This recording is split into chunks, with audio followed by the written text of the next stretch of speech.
Retomamos. Ó, vamos lá. O livro do propósito é o que Deus traçou para a gente viver como meta, como plano. Ao lermos Salmo 139, verso 16, Davi disse, tu viu meu corpo ainda informe. Né? E no teu livro foram escritas todas essas coisas, quando nenhuma delas ainda havia. Ou seja, Davi dizendo assim, ó, o que eu estou vivendo hoje, o Senhor já escreveu lá atrás. Então eu estou vivendo hoje o que era propósito teu para a minha vida. Tá?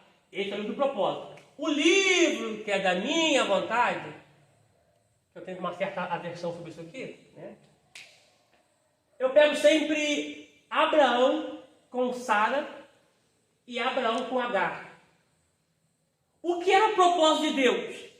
Sara conceber ou Agar conceber? Sara. Sara era o propósito para conceber Isaac. Só que Sara entrega Agar na mão de Abraão. Achando que o propósito viria de Agar. Abraão não pensou duas vezes, fez a vontade dele. Nasceu Ismael. Quando Deus pede o acerto de contas, Deus fala assim, Abraão, me dá o teu único filho.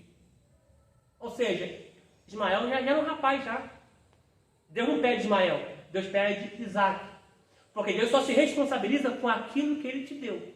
Tá? Porque Ismael foi o escambalacho da vida que Abraão teve. Tá? Então, livro do propósito, Isaac. A minha vontade, Ismael. E essa guerra que está lá na faixa de Gaza, foi por causa da vontade de Abraão. Tá? Nunca foi propósito de Deus.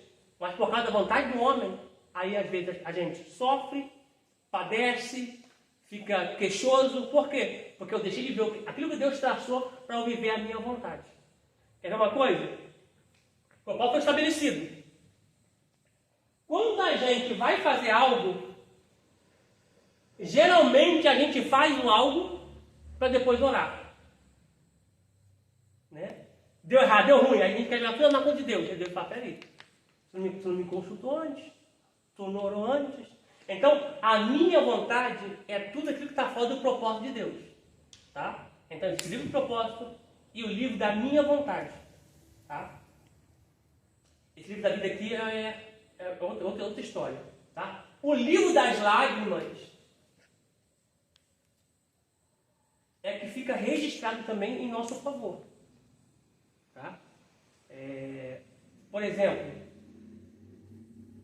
você foi acometido por algo e esse algo te fez chorar. Né? Pegando por base 1 Coríntios capítulo 6, versículo 3, que diz que nós vamos julgar os anjos. Tá? Então, as nossas lágrimas, elas ficam registradas. Tá? Esse livro das obras aqui... Sim, todas as lágrimas de reclamações, de alegria, de murmuração, todas as lágrimas? Não, a sua pergunta é boa, não. O que acontece? Lágrimas de murmuração, ela não vai ficar registrada como lágrimas de murmuração. Ela vai contar muito aqui em obras. Né? Porque geralmente quando a gente murmura, a gente está indo contra Deus. Tá? Por exemplo, aqui vou trazer um exemplo, uma alegoria bem clara. Pegando por base em 1 Coríntios capítulo 6, versículo 3, que diz que nós vamos julgar os anjos. Correto? Nós vimos nas aulas passadas que toda catástrofe, né, existe um anjo por trás daquilo. Se nessa catástrofe um familiar seu morreu e tem um anjo caído por trás disso, isso vai ficar registrado. Para aquele grande dia, nós vamos até julgar os anjos, isso vir à tona e ser réu de juízo. Tá? Outra coisa aqui, lágrima de algo que você está buscando. Por exemplo, a gente conhece pessoas que são evangélicas e não conseguem ter filhos. Aí a mulher começa a orar, Senhor, me dá filho, me dá filho. E ela chorando. Toda essa lágrima vai ficar registrada. E ela é colocada no odre. E esse odre tem uma capacitação de enchimento dele. Ou seja, quando chegar o dia da sua oração ser respondida, Deus vai consultar o odre das lágrimas. E vai, esse odre aí, vou trazer um exemplo aqui hipotético, é da Rose. e essa lágrima é por tal coisa. Deus vai pegar esse óleo da lágrima, que está diante dele como memorial, e concede tudo que você pediu. Tá? Mas lágrimas, tipo de felicidade, não. Tá? E detalhe, vou ressaltar aqui detalhe. Deus nunca planejou um propósito para você chorar. A gente às vezes só chora porque escolhemos traçar outros caminhos, que saem fora do propósito de Deus. Né? Como na criação. Deus nunca criou o espinho, nem o abrolho. O que é um abrolho? Abrolho é aquelas plantas que amargam. Sabe? Na criação do Eterno, a terra, quando eu disse assim, a terra produza, a terra nunca produziu espinhos antes do pecado, nem abrolhos antes do pecado. A terra só produziu espinhos e abrolhos por conta do pecado. Então, ou seja, Deus nunca imaginou que o homem ferisse a sua mão com o espinho da terra. Nem recebesse da terra o amargo da planta ou da fruta. Tá? E só ocorreu por quê? Porque o homem deixou o propósito. Deixou se levar pela sua vontade e tocou naquilo que não era para tocar. Tá? Então, não é todas as lágrimas que ficam registradas. Tá? Mas lágrimas de orações, por algo que você pede, que você idealiza, fica registrado. Tá? O livro da vida, gente, é o livro de todo habitante da terra. Isso aí, o Salmo 126, 5 e 6, vai falar. Os que semeiam lágrimas cegarão com alegria. Isso aí. Aquele que leva a preciosa semente, andando e chorando, voltará sem dúvida, com alegria, trazendo consigo os seus molhos. Isso aí. Essa expressão aí fala do cativeiro. Quando Nabucodonosor faz algumas investidas e trazem alguns povos, né, trazem uma porção de Israel em algumas vezes, né, o povo ia semeando e chorando no cativeiro.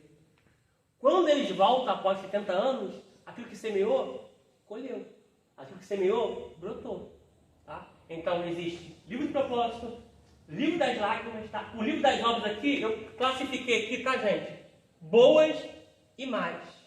Tá? Ficam registradas. Tá? E livro da minha vontade, eu sempre trago Ismael e Isaac. Tá? E o livro da vida. Eu botei esse texto como referência, tá? Para que você possa ter um norte no tocante a isso. Tá? O quarto ponto aqui, nós lemos já, né? Já lemos. Os anjos acompanharão a Jesus em sua volta e reunirão os seus escolhidos. Vamos ler Mateus 24, 31. Mateus 24, 31.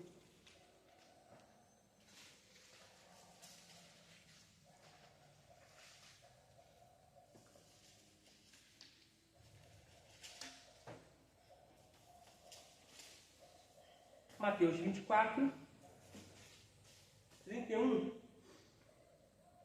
Acharam? Diz assim, ó. E ele enviará os seus anjos com rijo, clamor de trombeta. E ele enviará seus anjos com rijo, clamor de trombeta. Os quais ajuntarão seus escolhidos, desde os quatro ventos, e uma outra extremidade dos céus. Página 29. Os anjos maus. Quem são os anjos maus? Principados e potestades. 28, amor. 28? É. Também está 29 aqui.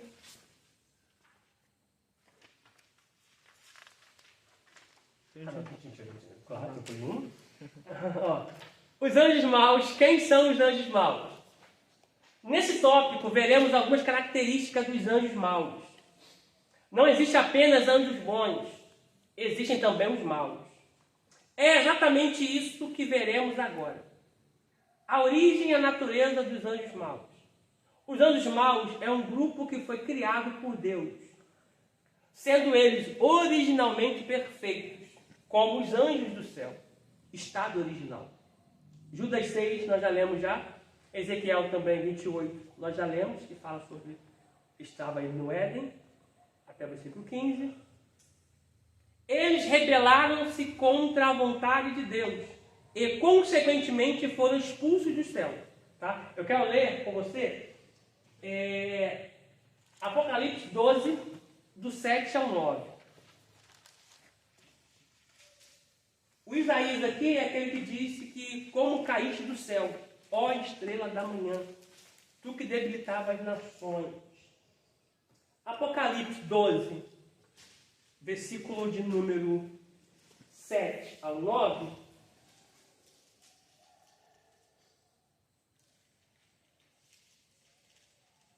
Eu quero ler o 4 também, tá? Eu quero ler o 4, o 7 até o 9. Diz assim, ó. E a sua cauda levou sobre si a terça parte das estrelas do céu. E lançou-as sobre a terra, e o dragão parou diante da mulher, que havia de dar à luz, para que, dando ela à luz, lhe tragasse o filho. Versículo 7. E houve batalha no céu. Miguel e os seus anjos batalhavam contra o dragão. E batalhavam o dragão e os seus anjos. Mas não prevaleceram, nem mais o seu lugar se achou nos céus. E foi precipitado o dragão, foi precipitado o grande dragão, a antiga serpente, chamada o diabo e Satanás, que enganava todo mundo, que engana todo mundo. Ele foi precipitado na terra e os seus anjos foram lançados com ele. Lembrando que na terra, tá? O seu lugar nos céus, que depois já não existe mais, tá? Obra dos anjos maus. 1. A intenção dos anjos maus é se disfarçar com o intuito de nos enganar. Tá? 2 Coríntios capítulo 11, versículo 14 até o 15. Se você puder sublinhar na sua apostila aí, sublinha, tá? A intenção dos anjos maus é se disfarçar. Tá? Sublinha essa parte com o intuito de nos enganar. A parte, se cair na prova, você já sabe a referência bíblica já. 2 Coríntios capítulo 11. Segunda epístola de Paulo, na igreja de Corinto, capítulo 11. Vamos ler o versículo 14 e 15.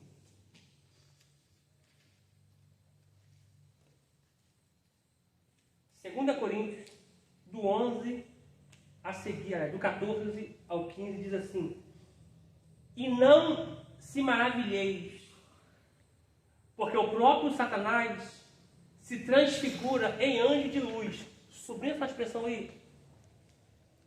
Satanás se transfigura em anjo de luz. E não é muito, pois que os seus ministros se transfigurem em ministros da justiça, o fim dos quais será conforme as suas obras. Então Satanás pode se transfigurar em anjo de luz. Não, obrigado, Deus. Para tentar enganar o povo de Deus. Eu não sei se vocês chegaram a pegar, isso já tem vários anos já. Se não me engano, tem mais de 14 a 15 anos. Sobre o Dr. Fritz. E ele recebia uma entidade, recebia um espírito que fazia cirurgias sem anestesia. E automaticamente ele arrastou uma massa, uma multidão, por conta disso. Tá? Professor, quando é que eu sei que o que está acontecendo é de Deus e não é? Quando não estar aqui, não é de Deus. Se for contra o que está aqui, não é de Deus. Tá? Tudo que for de Deus vai de acordo com a palavra de Deus, não negocia princípio. Tá? O 2 aqui diz que lutam contra nós. Tá? Aí eu quero ler com vocês Efésios capítulo 6, versículo 11 e 12. Efésios capítulo 6, versículo 11 e 12.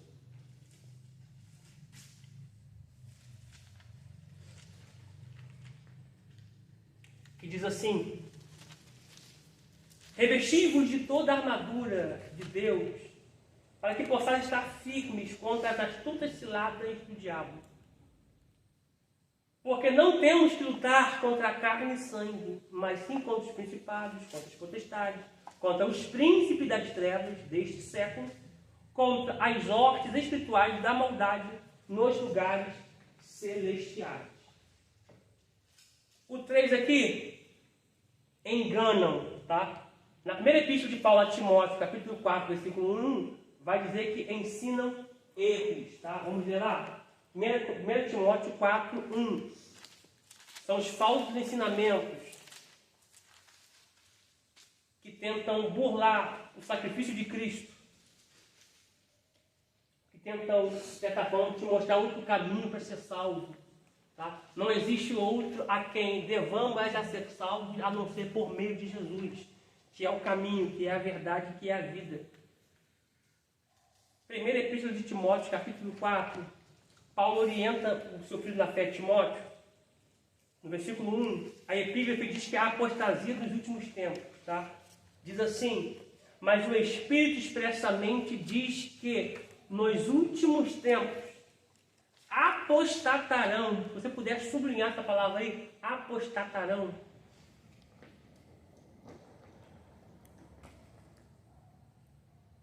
Ela vem dessa raiz aqui, ó.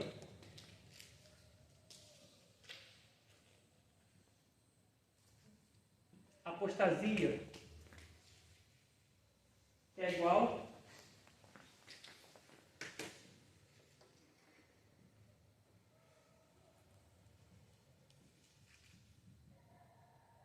abandonar a fé.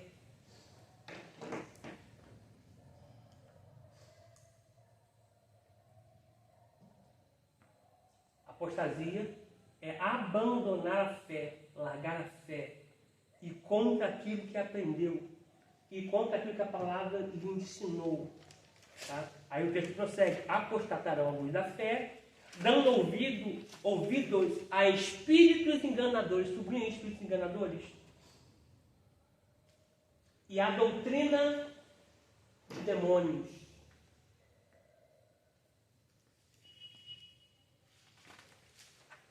Paulo diz que aquele que adora a ídolo, aquele que sacrifica a ídolo, sacrifica demônios, adora demônios, tá? Página 29. 29. Os anjos maus, quem são os anjos maus? Principados e potestades. Tem também outras duas categorias, que são os principados e potestades. Teremos novos estudos específicos sobre os temas. Veremos a seguir uma introdução. Outros anjos. A Bíblia menciona a existência e a atuação de muitos outros anjos, isso é fato. Esses anjos estão organizados numa hierarquia, tá? Se você notar, todas as vezes que aparece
hierarquia. Todas que você lê na Bíblia, principados, potestades, hostes, dominadores, o texto está se referindo à hierarquia.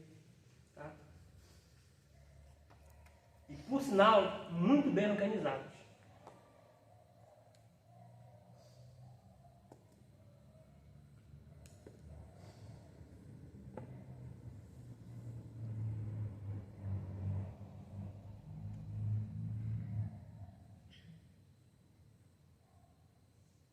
Prossigamos.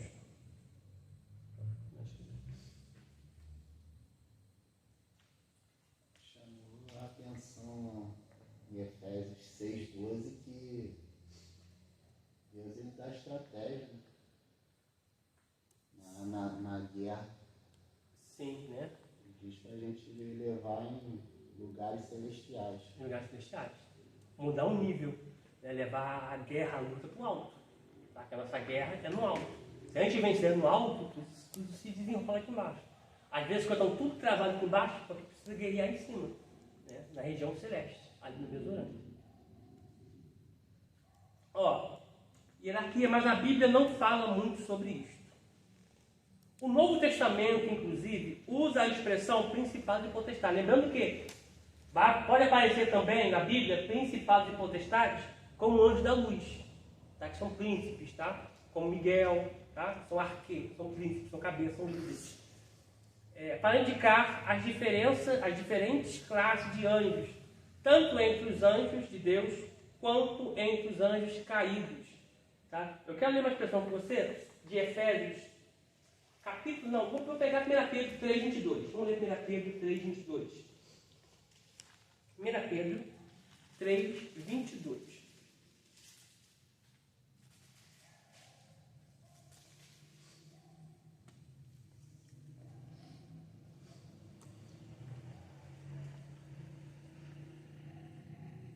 Ó, na sua talvez possa estar diferente. Aí você vai conseguir entender o que eu falei agora sobre o principal de potestade, sendo da luz, tá? Olha o versículo 22 da primeira epístola de Pedro, no capítulo 3, versículo 22, escrito está: o qual está à direita de Deus, tendo subido ao céu, havendo-lhe sujeitado os anjos e as autoridades e as potências. Quem está diferente aí no final? Potestade. Potestades e poderes. Ó, potestades e poderes. A sua está como, inclusive? Autoridades e potestades. A sua vida? Mesmo, Rose? Eu estou perdida, pastor. Não, tá achada. 1 Pedro. 1 Pedro. Sim, capítulo 3, versículo 22. 22, tá. A parte final ali. As autoridades, tem anjos, as autoridades e as potências. Potências. Também? A sua está como, Filipão? Potências. Só uma que trouxe como potestade, né? Autoridades e potestades. O que acontece? Dependendo da tradução, está se referindo principados como autoridades e potestades como potências. Tá? Então, primeiro vai aparecer como potência aqui e autoridade aqui. Tá? Mas fala da hierarquia. Tá? Final da página 29. A pergunta que o autor traz aqui é: existe uma hierarquia angelical? Qual é a hierarquia dos anjos? Existe hierarquia dos anjos?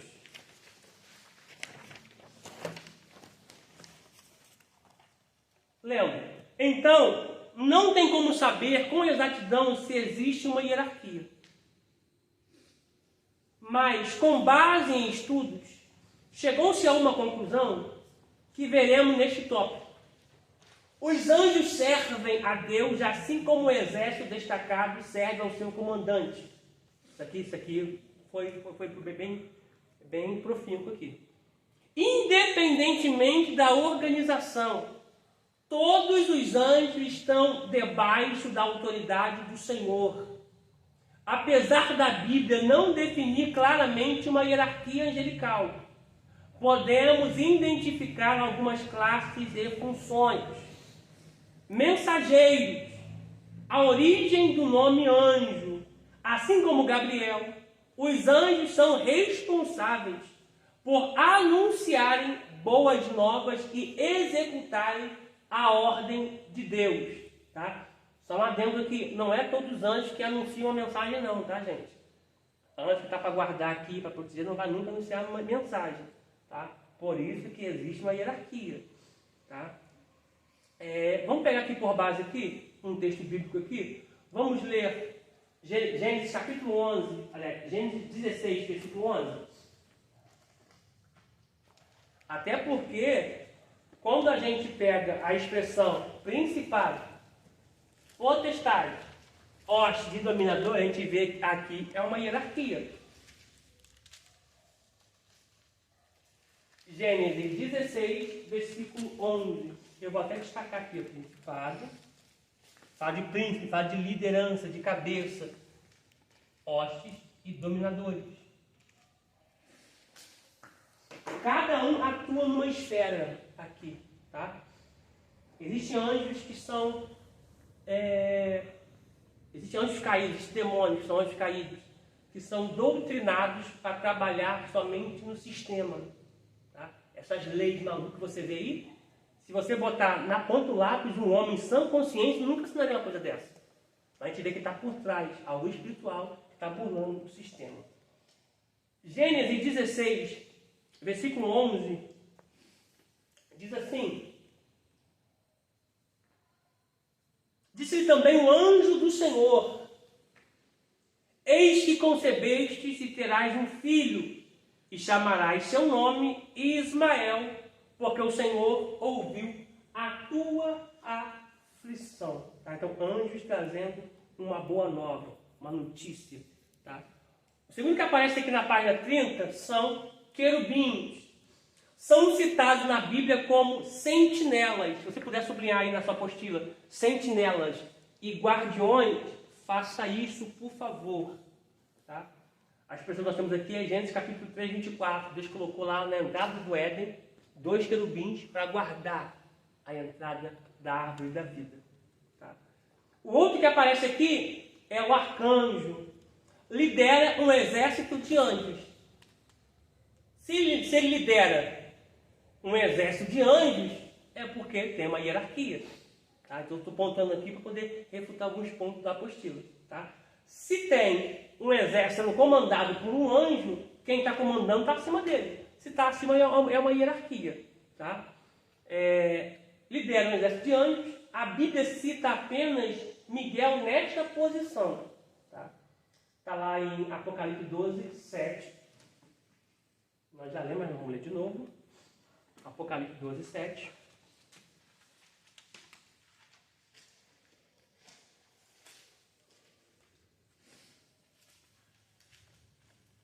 Apocalipse capítulo 12, versículo 7.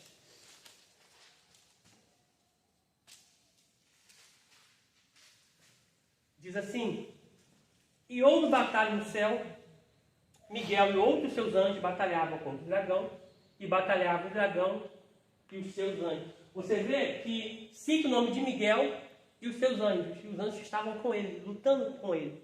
E fala do dragão e também os seus anjos que caíram. Tá? Aqui só cita o nome de Miguel. A quarta classe que aparece aqui são serafins. Se caso fizer sentido para você, você pode passar o marca-texto no mensageiro, no querubim, no arcanjo e no serafim. Tá? Serafins aqui louvam o Altíssimo sem cessar e em constante adoração. Vamos ler Isaías capítulo 6.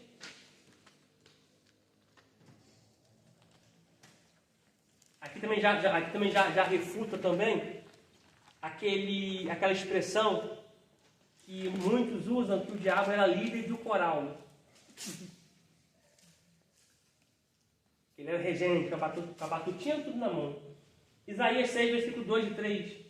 Se tiver um maestro no céu, para mim seria o Espírito Santo.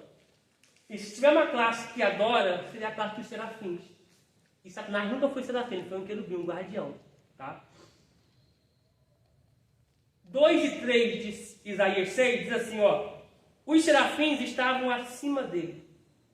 Cada um tinha 6 asas, e com 2 cobriam o rosto, e com 2 cobriam os pés, e com 2 voavam, e clamavam uns para os outros, dizendo: Santo, Santo, Santo é o Senhor dos exércitos. Toda a terra está cheia da tua glória. Na página 31, temos o nome dos anjos, tá? Alguns anjos. Lembrando que isso aqui está na cultura judaica.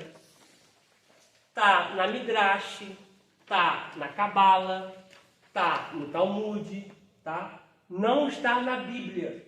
Tá? Se você puder destacar somente os 2 que vou citar aqui, que é Miguel e Gabriel, faça isso. Tá?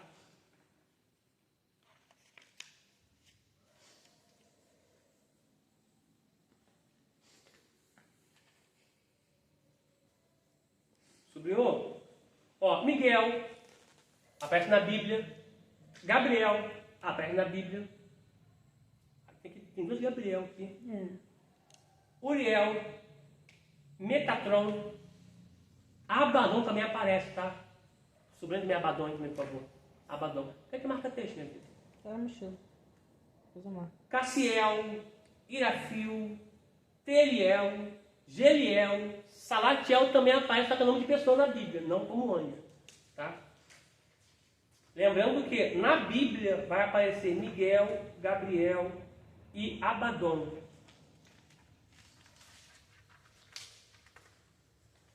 Página 32. E também no livro dos Apócrifos também aparecem, tá? Aparece o nome de alguns anjos, tá? Lembrando que isso é apontamento extra-bíblico, tá? Mas serve só de conhecimento, de informação. Página 32, hierarquia celeste em um ponto de vista diferente. Existem algumas categorias de anjos que são mais profundas. Dividimos os anjos em 3 esferas. A seguir veremos cada uma delas. Primeira esfera, serafins, querubins e tronos. Segunda esfera, dominações, virtudes e potestades. Página 33. Terceira esfera, principados, arcanjos e anjos da guarda. Página de número... Não, acaba. Acabou. Tá? Então, ele dividiu, desde a página de número 32, o autor aqui dividiu em 3 esferas, tá? Serafins, querubins e tronos, dominações, virtudes e potestades, e a terceira esfera, principados, arcanjos e anjos da guarda. Nós chegamos ao fim da nossa apostila. Estudem para a prova, mesmo sendo de consulta, estudem.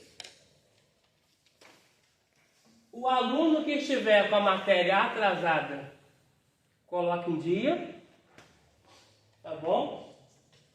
E a nossa prova será feita por vocês de consulta, consultando a apostila, consultando o caderno, consultando a Bíblia. Se eu ver que alguma resposta foi extraída do Google, vai ser errada. Mesmo estando certa, vai ser errada. Tá bom? Você de casa aí, fica aí com o meu abraço fraternal e cordial. E que Deus te abençoe e que você possa ter uma boa prova em nome de Jesus. Lembrando que quem fez o trabalho, só os presenciais fizeram o trabalho. Né? Então vocês já vão ter já um ponto. Tá bom? Você que faz por vídeo, a sua média é 6. Deus abençoe.